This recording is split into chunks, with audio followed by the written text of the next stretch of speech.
King Charles has long been known for his deep love of Romania and Transylvania.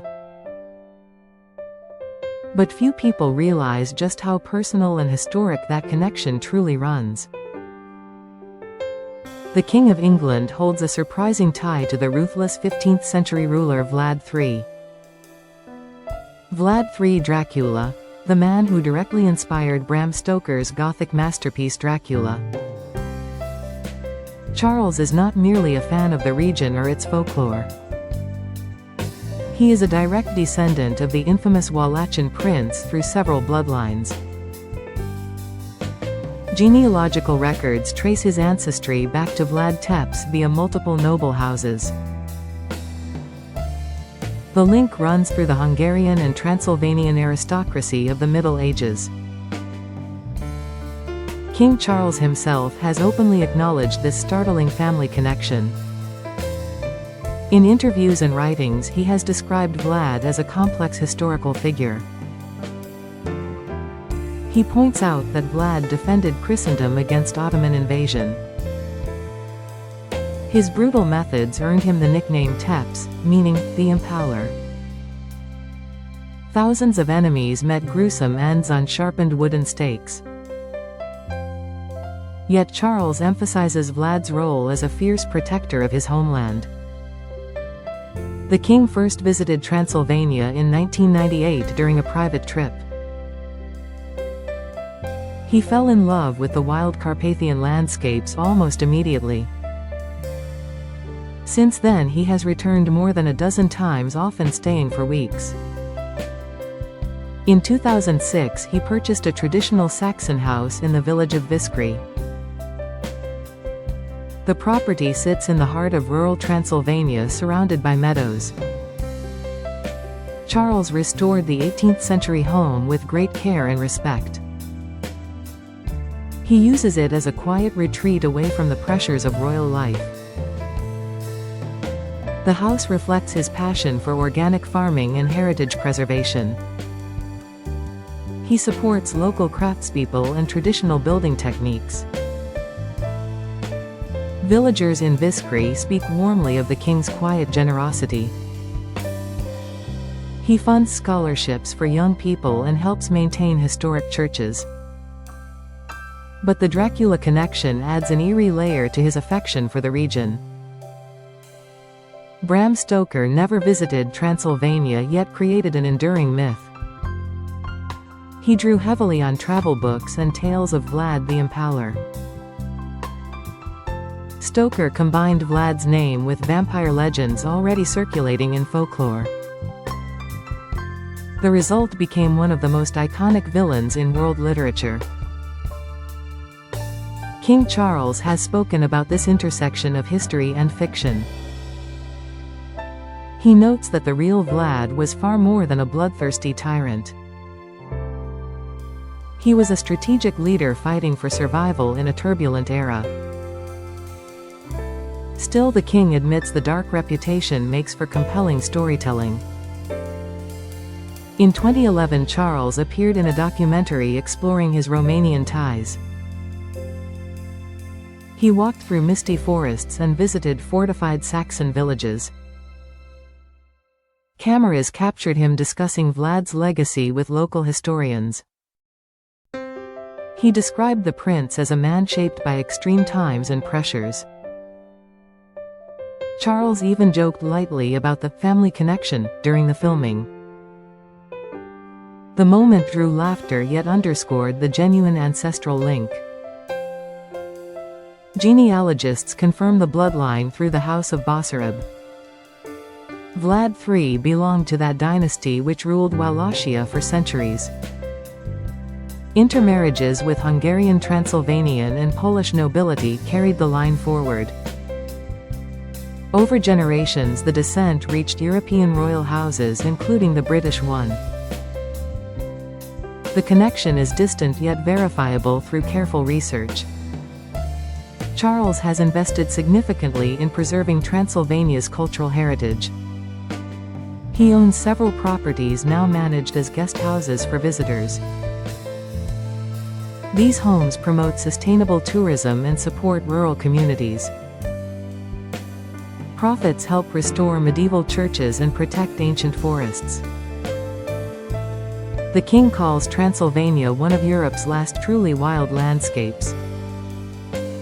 He worries about modernization threatening traditional ways of life. His foundation works to balance conservation with economic opportunity.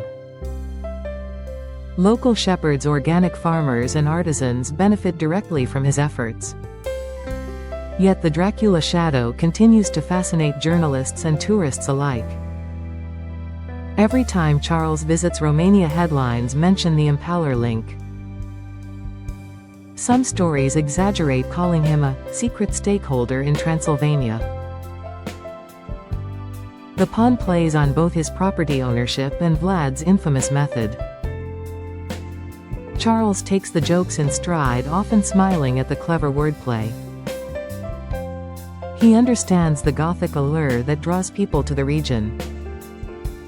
Tourism has surged in Bran Castle, the so-called Dracula's castle. The fortress has little real connection to Vlad III but trades heavily on the myth.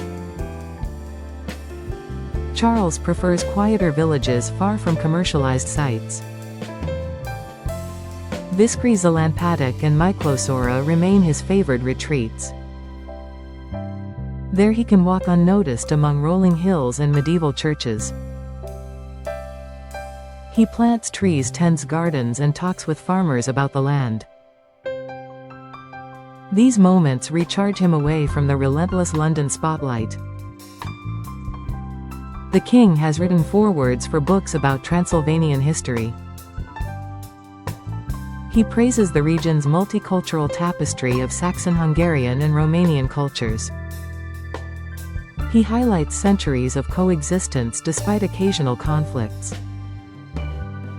His own presence reinforces that message of harmony and respect. Critics sometimes question why a British monarch invests so heavily abroad. Charles answers that heritage belongs to humanity, not just one nation. He sees Transylvania as a living museum of European rural life. Preserving it benefits everyone who values tradition and nature. The Dracula connection adds intrigue without overshadowing his conservation work. In fact, it often brings welcome attention to lesser-known causes.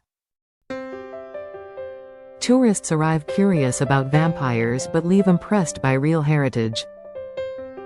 Charles has met descendants of Saxon families who still live in the villages. He listens to their stories of survival through wars and communism. Many credit his foundation with helping them stay on ancestral land. Young people once left for cities now return thanks to new opportunities. Organic farming, eco-tourism and craft workshops offer viable futures. The king's quiet stake in Transylvania grows stronger each year. He does not seek publicity for these efforts, preferring to let results speak. Yet every visit reignites interest in his remarkable family tie. Vlad the Impaler remains a polarizing figure in Romanian history. Some view him as a national hero who resisted foreign domination. Others condemn his cruelty as excessive even for his brutal era. Charles embraces the nuance, refusing simple black and white judgments. He believes understanding history requires seeing context and complexity. That philosophy guides his approach to both past and present. As king, he carries forward a fascination first sparked decades ago. Transylvania offers him solace, reflection, and a sense of deeper roots. The connection to Count Dracula's inspiration is merely one colorful thread. The real story lies in Charles's enduring commitment to the land and its people. From misty forests to fortified churches, the region holds him fast. And in return, he helps ensure its beauty survives for generations. The King of England with a secret stake in Transylvania. A descendant of the impaler turned passionate guardian of nature. History, fiction, conservation and royalty intertwine in these Carpathian hills. King Charles continues walking the same paths his ancestor once knew. Only now he carries a very different purpose forward. One rooted in preservation rather than conquest. The unearthed connection fascinates, yet the living legacy inspires far more. Transylvania keeps calling and Charles keeps answering with quiet